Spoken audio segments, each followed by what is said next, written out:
कार्यक्रम के प्रायोजक हैं कमला पसंद, स्वाद में हमेशा 2 कदम आगे।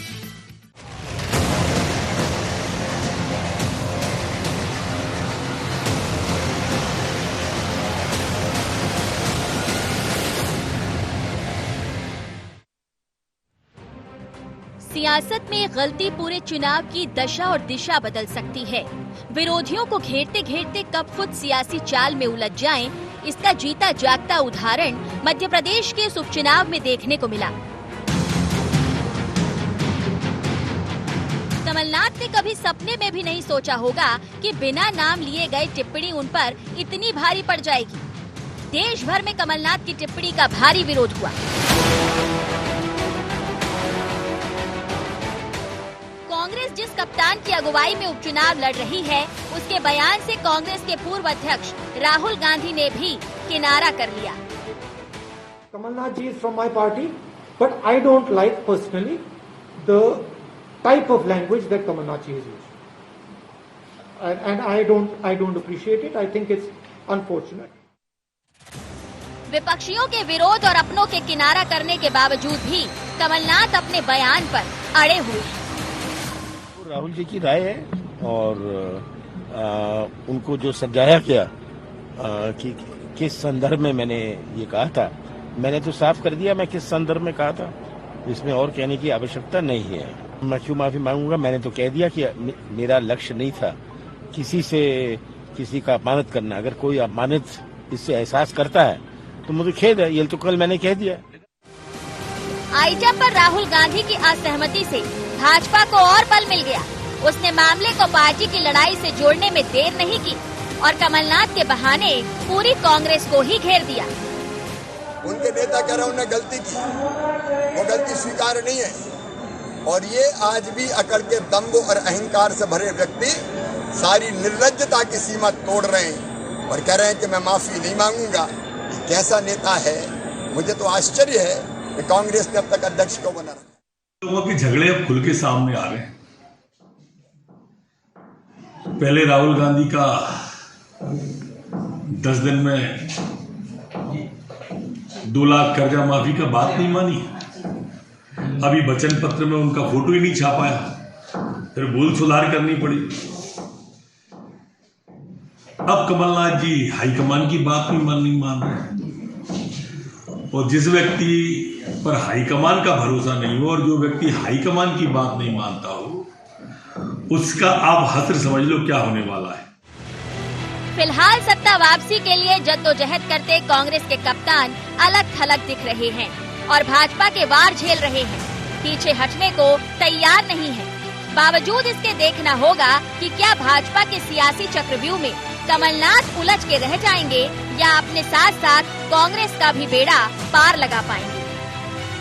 Bureau report, IND 24।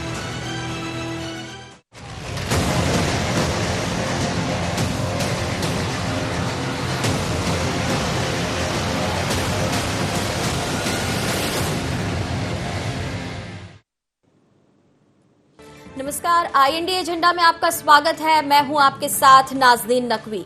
तो अब यहाँ पर घमासान जो है वो दिन ब दिन बढ़ता जा रहा है। भले ही इस बात को लेकर राहुल गांधी कह रहे हो कि अशोभनीय टिप्पणी है, इसे किसी भी हालत में स्वीकार नहीं किया जा सकता, लेकिन कमलनाथ कह रहे हैं कि आखिर माफी किस बात की। तो उन्हें यहाँ पर माफी मांगने की जरूरत अब भी महसूस नहीं हो रही है, जबकि बीजेपी इस मामले को लेकर लगातार जनता के बीच है और सवाल भी पूछ रही है, पत्र लिख रही है और इस मामले को उठाकर कहीं न कहीं कांग्रेस को पीछे धकेलने की कोशिश कर रही है। इसे समझने की यहाँ पर कोशिश हम भी करेंगे कि आखिर क्यों माफी नहीं मांगी जा रही है। आइटम पर जो घमासान है वो मध्य प्रदेश की सियासत में और कितना गरमाएगा। लेकिन उससे पहले नजर एजेंडा पॉइंट्स पर। आलाकमान के हस्तक्षेप के बाद कमलनाथ का माफी मांगने से इंकार क्यों? आइटम पर छिड़ी जंग पर कब लगेगा विराम? क्या आइटम वाला मुद्दा भाजपा का सिर्फ चुनावी स्टंट? विवादित बयानों पर लगाम लगाने की बजाय सियासत क्यों? जी हां, अगर देखा जाए ऐसा पहली मर्तबा नहीं है जब किसी नेता ने बदजुबानी की हो। इसके पहले भी कई ऐसे मामले सामने आ चुके हैं, लेकिन इस मामले में आखिर क्यों लगातार सियासत दिखाई दे रही है?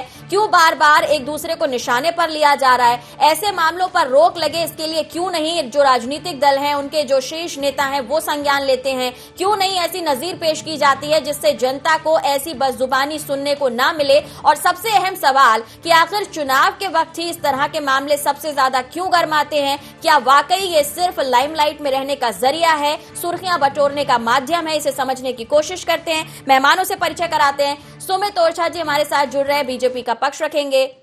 हमारे साथ वरिष्ठ पत्रकार सुरेश शर्मा जी जुड़ रहे हैं और कांग्रेस से प्रवक्ता हैं दुर्गेश शर्मा जी। सभी का बहुत स्वागत है।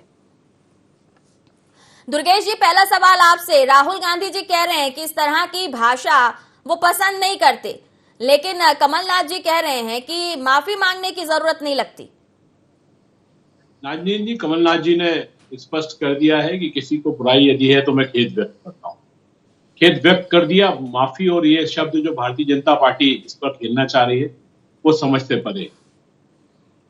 दूसरी तरफ भारतीय जनता पार्टी के नेता नरेंद्र सिंह तोमर कहते हैं कि माल हमारा बिका नहीं, हमारा चला नहीं।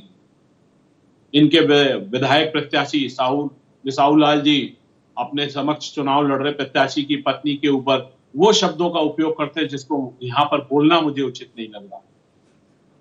ये सब चीजों पे क्या भारतीय जनता पार्टी माफी मांगेगी या भारतीय जनता पार्टी इस पर जवाब देगी?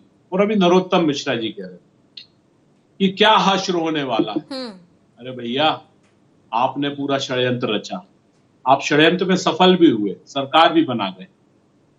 शिवराज सिंह चौहान जी ने आपका क्या आश्र कर दिया, इस पर भी तो थोड़ा ध्यान देने। अच्छा, लेकिन ये बताइए, आपको अगर लग रहा है कि भाजपा के नेता कुछ बदजुबानी कर रहे हैं, भाजपा के नेता ठीक बात नहीं कर रहे हैं, तो आप तो कुछ नहीं सवाल पूछ रहे। अगर आप ये कह भी रहे हैं कि सिर्फ शब्दों से खेल रही है बीजेपी, आपने खेद व्यक्त कर दिया, माफी की जरूरत नहीं है, तो आपको नहीं लगता कि इस बात पर जितनी लंबी बहस पूरे प्रदेश में चल रही है और जिस तरीके से बीजेपी बार बार कह रही है कि आपने महिला का अपमान किया है, तो इस मामले को इस नजरिए से देख रही है कांग्रेस? नाजनीन जी, भारतीय जनता पार्टी के नजरिए से हमें नहीं देखना। इनका तो चरित्र है अर्थ का अनर्थ करना, और जो राजनीतिक रूप से अपने फायदे के लिए जो चरित्र का प्रस्तुतिकरण दे रहे हैं, इनको मुबारक। हमको मालूम है कि मातृशक्ति का कैसे सम्मान करना चाहिए। हम जानते हैं मातृशक्ति की ताकत को, हम जानते हैं। भारतीय जनता पार्टी यदि जानती होती तो मध्य प्रदेश से उमा भारती जी बाहर नहीं करी गई होती। जानते होते तो मध्य प्रदेश के अंदर क्या क्या इन्होंने चरित्र नहीं दिखाया, राघव जी से लेके और न जाने कितने चरित्र इनके के हैं जो समाज के सामने प्रस्तुत हुए। माननीय जो अभी नए हैं, और बीजेपी किस तरह से देखती है? एक सवाल और उठाना चाहता हूं। पूछ लीजिए। आज एक महिला के चरित्र पर बार बार ये सवाल खुद उठा रहे हैं। हमने कोई बात या कोई शब्द है उस पर खेद व्यक्त कर दिया, उसके बाद में जानबूझ के केवल अपने वोट बैंक के लिए ये राजनीति और इमरती देवी जी को अपमानित कर रहे हैं। चलिए, आप ये दूसरी तरफ मध्य प्रदेश में प्रतिदिन बच्चियों के संग बलात्कार हो रहे हैं। मध्य प्रदेश में प्रतिदिन बच्चियों के ऊपर अत्याचार हो रहे हैं। गुना के अंदर महिला के वस्त्र पुलिस वालों के द्वारा फाड़ दिए जाते हैं। शिवराज सिंह चौहान और ज्योतिरादित्य सिंधिया जो इतनी राजनीति कर रहे हैं एक शब्द के ऊपर, क्या उनको ठीक है, यानी आप ये कह रहे हैं कि महिला के सम्मान से जुड़ा हुआ मुद्दा नहीं है? अगर ऐसा होता तो जितने विषय सुमित जी, दुर्गेश जी उठा रहे हैं उस पर भी मौन धरना होता, उस पर भी आप सोचते, लेकिन वोट बैंक की राजनीति के लिए आप केवल इस शब्द को उछाल रहे हैं सियासत में। मूल तो अतिशय अभिमाना नारी सिखावन कर सही काना। जब अति अहंकार में आकर कोई नारी का अपमान करता है, अनादर करता है, तो उसका नाश होता है। वो बाली हो, चाहे वो रावण हो और चाहे वो कमलनाथ हो। अहंकार इतने चरम पर है नाजनीन जी कि अपने शीर्ष नेतृत्व की बात को भी कमलनाथ जी ने सिरे से खारिज कर दिया। अगर भारतीय जनता पार्टी कुछ गलत कह रही है कि आपने गलत बोला है, तो क्या राहुल जी भी गलत कह रहे हैं? क्या राहुल जी के बोलने के बाद भी उन्हें अपनी गलती का एहसास नहीं हो रहा है? हमारे आदरणीय दुर्गेश जी कह रहे थे कि क्या उन फलाने के बयान के लिए, ढिकाने के बयान के लिए क्या भारतीय जनता पार्टी माफी मांगेगी? भाजपा हो या कांग्रेस हो नाजनीन जी, करोड़ों लोगों से, लाखों कार्यकर्ताओं के बल पर ये दल बनते हैं। दल की विचारधारा एक हो सकती है, लेकिन सारे व्यक्ति कभी एक नहीं हो सकते हैं, सारे व्यक्ति कभी एक जैसी बात नहीं बोल सकते हैं जी। किसी ना किसी का बयान कभी ना कभी राजनीति में ऊपर नीचे होता है, होता आया है और शायद होता रहेगा। दुर्भाग्यपूर्ण नंबर ना हो, लेकिन होता रहेगा। जी जी। विचार इस बात का होना चाहिए कि पार्टियां उस चीज से कितना सहमत करती हैं, उसे सिरे से नकारती हैं। पार्टी ऐसे नेताओं के साथ खड़ी होती है, ऐसे नेताओं को अकेला कर देती है। भारतीय जनता पार्टी की विचारधारा के खिलाफ भारतीय जनता पार्टी सभी वर्गों का, मातृशक्ति का सम्मान करती है। इसके खिलाफ कोई बयान देगा तो माननीय नरोत्तम जी ने तुरंत कहा, जैसे ये बयान आया उन्होंने कहा अगर ऐसा कोई बयान आया तो मैं पार्टी की तरफ से क्षमा मांगता हूं।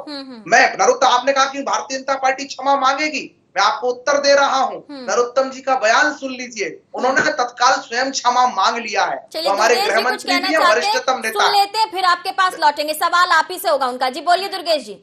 सुमित जी, अगर ऐसा कोई बयान आया होगा तो, अगर ऐसा बयान आया हो तो वो शब्द मैं उपयोग नहीं करना चाहता जो साहूलाल जी ने बोला है। नकली, अगर आपकी इतनी नकली फैक्ट्री चलती है, लेकिन दुर्गेश शर्मा जी, बयान होगा वाली बात नहीं है। माफी तो मांगी ना, अगर नहीं भी सुना है, आप जैसा कह रहे हैं होगा तो वाली बात, लेकिन कहा तो माफी मांगी तो नाजनीन जी, ये शब्दों को खेलने की बात, चुनौती दे रहा हूँ, सुनिए, ये शब्दों को खेलने की बात है। हमने यदि किसी चीज पर माफी मांगते हैं, आप में हिम्मत हो तो बोलिए ना कि कमलनाथ जी का बयान घटिया है, कमलनाथ जी का बयान गंदा है, कमलनाथ जी का बयान गंदी सोच को जाहिर करता है। आप बोलिए ना, हमने बोला ना, माफी मांगी ना, गलत बयान बोला ना। साहूलाल जी के बयान का कुछ जवाब देंगे? दिक्कत हम बोले ना, वही तो कह रहा हूं मैं। क्या? हमारे नेता ने कहा ना कि बयान गलत है, मैं माफी मांगता हूं। आप बोलिए, आप में हिम्मत है तो, अगर आपके संस्कार ठीक है, बोलिए घटिया है बयान, बोलिए निंदक अरे सुमित जी, एक बार सुमित जी, ठीक है दुर्गेश जी, देखिए दिया हो तो वाली बात नहीं है, उन्होंने माफी मांगी।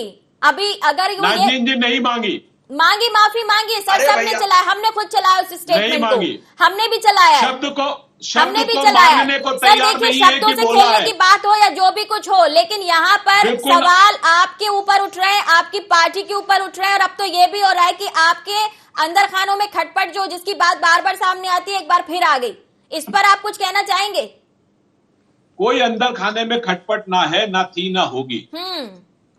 ये जरूर भारतीय जनता पार्टी उस बात को प्रस्तुत करने का प्रयास करती है, पर इनके यहाँ की जो आंतरिक लड़ाई है वो चरम सीमा पर सड़कों पे हमेशा दिखाई देती है।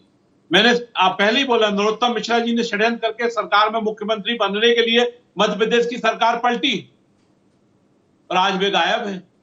चलिए, मुद्दे तो बहुत कुछ है, और आखिर ये पहली बार नहीं हो रहा है, बार बार ऐसा होता रहा है। इस पे समग्र टिप्पणी के लिए हम आएंगे वापस और सुरेश जी से समझने की कोशिश करेंगे कि सियासत में ये बदजुबानी आखिर बार बार क्यों सामने आती है, क्यों इस तरीके के मामले जो हैं वो तूल पकड़ते हैं, क्या स्टंट है, क्या यहाँ पर सिर्फ चुनावी लाभ लेने की कोशिश है? इस पर चर्चा आगे बढ़ाएंगे, रुक रहे हैं ब्रेक के लिए।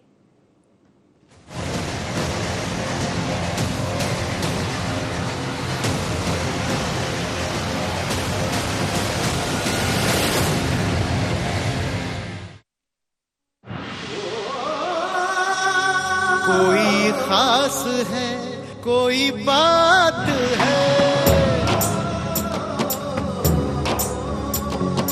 कमला पसंद,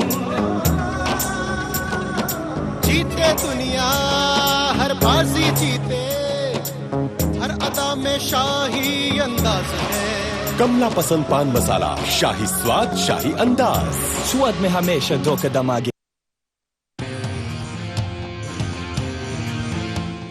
मंजिलें हों चाहे जितने, पर राह सबकी एक। डॉक्टर सीवी रमन यूनिवर्सिटी, करगी रोड, कोटा, बिलासपुर।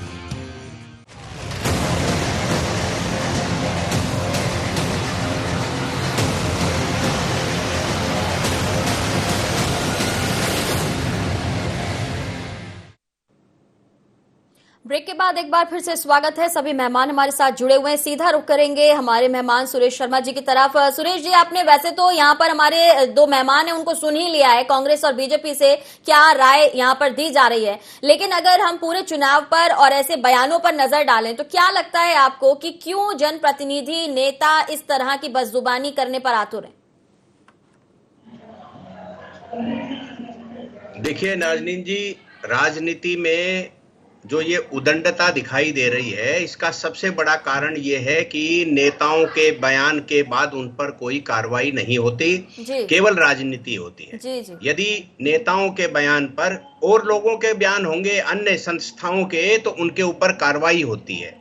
पत्रकारों पर कार्रवाई होती है, प्रशासनिक अधिकारियों पर कार्रवाई होती है, सामान्य जनता पर कार्रवाई होती है, लेकिन नेताओं पर कार्रवाई नहीं होती, क्योंकि नेताओं के बयान का राजनीतिक लाभ हानि के हिसाब से जो है उनका आकलन होता है।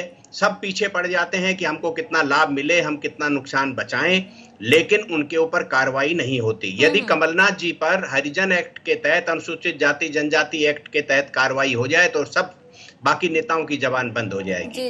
एक दूसरी बात मैं ये कहना चाहता हूं कि यदि बिसाहूलाल सिंह बोलते हैं, यदि XYZ बोलते हैं, दुर्भाग्यपूर्ण है। इसमें किसी को शक संशय नहीं होना चाहिए और ना ही इस मामले को ये कहना चाहिए कि इनका कोई बचाव का विषय है। लेकिन जिस आदमी ने अपनी राजनीति के 4 दशक पूरे कर लिए हों, जिस आदमी की गरिमा है, जिस आदमी ने केंद्र सरकार में रह करके विश्व भर में ऐसी छवि बनी है कि वो बहुत ही ब्रिलियंट व्यक्ति हैं, जिस आदमी ने मध्य प्रदेश के मुख्यमंत्री रहने, जिस आदमी ने लोकसभा में प्रोटेम स्पीकर होने जैसा गौरव प्राप्त किया है, यदि उनकी जबान से गलती हुई है तो उसको उसी साहस से उस गलती को स्वीकार करना चाहिए। लेकिन आप दो निर्लज्जता देखिए। पहली निर्लज्जता यह है कि माफी मांगने को तैयार नहीं है, यह राजनीतिक कारण हो सकता है उनका, नहीं, लेकिन आज भी उसको जस्टिफाई करना और उस जस्टिफाई में मान्यवर प्रवक्ताओं के अलावा कोई भी कांग्रेस का बड़ा नेता साथ नहीं आ रहा। एक भी, न दिग्विजय सिंह का बयान आया है, न अजय सिंह राहुल भैया का बयान आया है, न अरुण यादव जी का बयान आया है, न सुरेश पचौरी जी का बयान आया कि कमलनाथ जी ने बिल्कुल सही कहा है और उनके हम समर्थन में खड़े हैं। कोई समर्थन नहीं, दुर्भाग्य नहीं। दुर्गेश जी, आती हूँ सर, आती हूँ। दुर्गेश जी, आपने पहले दौर में मुझे समय नहीं दिया, एक लाइन और बोलने दीजिए। मैं ये कहना चाहता हूं कि दुर्भाग्यपूर्ण है कि यदि संवैधानिक पद पर बैठी हुई महिला जो है आयोग की अध्यक्ष भी यदि इस मामले में कमलनाथ को क्लीन चिट देने की कोशिश करती हैं तो ये दूसरी निर्लज्जता है। मुझे लगता है इस प्रकार की व्यवस्थाओं में बहुत चिंता प्रकट करना चाहिए, इसमें कोई शक संशय नहीं है। चलिए जी बोलिए। दुर्गेश जी, क्या लगता है आपको, क्या वाकई अगर गलती हो गई थी, उस गलती को जैसा कि सुरेश जी कह रहे हैं कि स्वीकार कर लिया जाता, अगर गलती हुई है तो उसे मान लेने में कोई गुरेज नहीं करना चाहिए था, लेकिन ना मान के उस पर तर्क देकर उस मामले को आपने खुद ही इतना उलझा दिया कि आप जैसा कह रहे हैं कि शब्दों से बीजेपी खेल रही है, तो क्यों ना खेले? आप राजनीति कर रहे हैं तो वो भी राजनीति कर रहे हैं, सामने उपचुनाव है, आप जीत का दम भरते हैं और जनता के बीच में इस तरीके की छवि बन रही है। क्या आप महिला का सम्मान नहीं कर रहे? जी नाजनीन जी, न तर्क न कुतर्क, हम किसी बात पे नाम पीछे हटे, नाम उस पे कुतर्क कर रहे हैं। भारतीय जनता पार्टी और संघ के माननीय सुरेश शर्मा जी जो सोच दिखा रहे हैं वरिष्ठ पत्रकार की, उस पर बैठे, पर जो उनकी वाणी और शैली जो है, शोभा ओझा जी का बयान जारी करने के बाद जो आपने रिलीज किया है दुर्गेश शर्मा जी, आपको ये लगता है कि ये संघ और भाजपा का विषय है और यहाँ संघ की वकालत हो रही है? बड़े भाई मैं बोल रहा हूँ, बड़े भाई का विषय नहीं है, बड़े भाई का विषय नहीं है। जब कांग्रेस के पास तर्क नहीं रहते तो संघ और भाजपा का कह करके आप जो है आवाज बंद करने की कोशिश करते हैं। वास्तविकता ये, बिल्कुल आवाज बंद नहीं कर रहा, आवाज बंद करना होता तो जब नाजनीन जी ने मुझे मौका दे दिया था, मैं आपको बोलने नहीं देता, मैं आपको बोलने नहीं देता। जब नाजनीन जी ने मुझे मौका दिया, मैं तो चाहता था कि संघ की पूरी प्रस्तुति आ जाए। मैंने यही बात बोली कि भावनाओं और जो जिस शैली में या जिस क्षेत्र को आप काम करते हैं उसकी भावनाओं को आ देना चाहिए, आने दिया मैंने पूरा, मैंने बीच में नहीं बोला। और मैं भी ये भी चाहता हूं कि आप मेरी बात को आने दें, फिर उसके बाद खूब जवाब दीजिए, कोई दिक्कत नहीं है। माननीय नरेंद्र मोदी जी जब 50 करोड़ की गर्लफ्रेंड की बात करते हैं, दुर्गेश जी, यहाँ सबको मौका दिया जाएगा, सुरेश जी को भी मौका दिया जाएगा, सुमित जी को भी और आपको भी, लेकिन आप जो कह रहे हैं सुरेश जी के लिए कि वो संघ की और बीजेपी की मैं भाषा बोल रहे हैं या उसका निचोड़ यहाँ पर दे रहे हैं। राहुल जी ने भी तो आपत्ति ली है, वो भी संघ की भाषा बोल रहे हैं क्या? मैं भी रेस्टोरेंट करता हूं, मेरे पास भंडारा भरा हुआ है।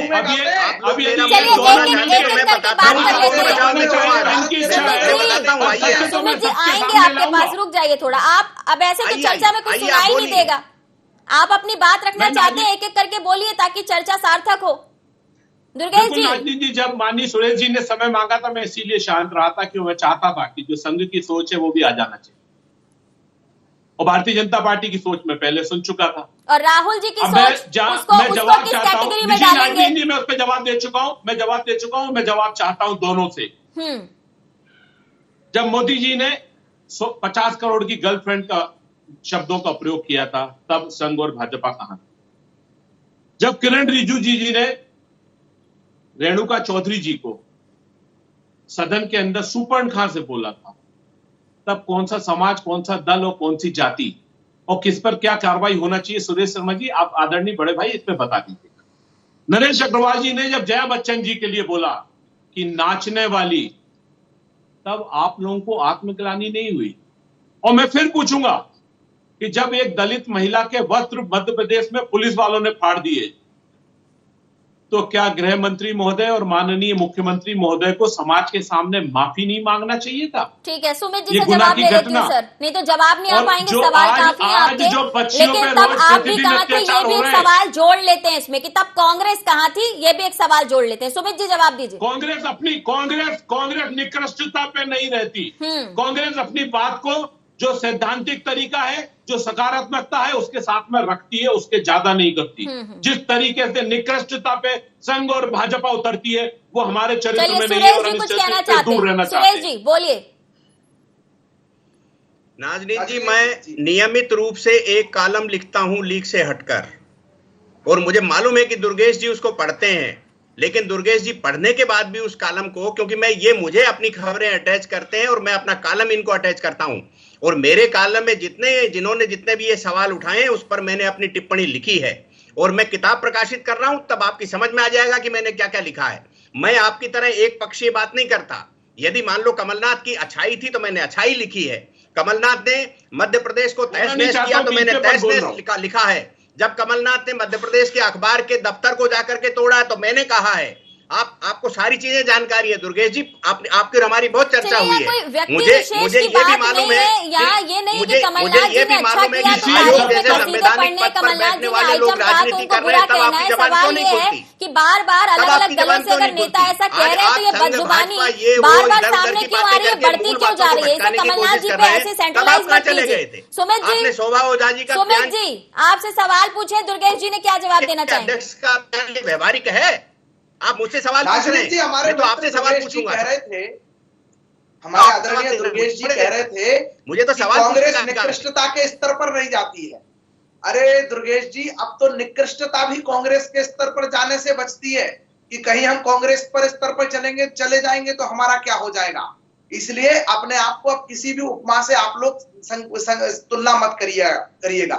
दूसरा, आप बार बार जो टारगेट करते हैं कि सुमित जी और सुरेश जी संघ के हैं, भैया हम नमस्ते वत्सले मातृभूमि गाने वाले लोग हैं, हम भारत तेरे टुकड़े होंगे कहने वाले लोगों के साथ खड़े नहीं होते हैं। इसलिए हमें गर्व है हम संघ के हैं, शिविर के नहीं हैं। गोडसे का सम्मान करने के लिए पहले खड़े होते हैं। मध्य प्रदेश में गोडसे की मूर्ति लग रही है, तुम लोगों का षड्यंत्र है। उन्होंने 15 तारीख को फिर लगाने का अभी तक कोई जवाब नहीं सरकार का। गोडसे की माला आपने जपी, हमने कभी नहीं जपी। गोडसे आपके दिमाग में नहीं जपी, हमारे दिमाग में नहीं जब शासन में आता है गोडसे की पूजा शुरू करते हो।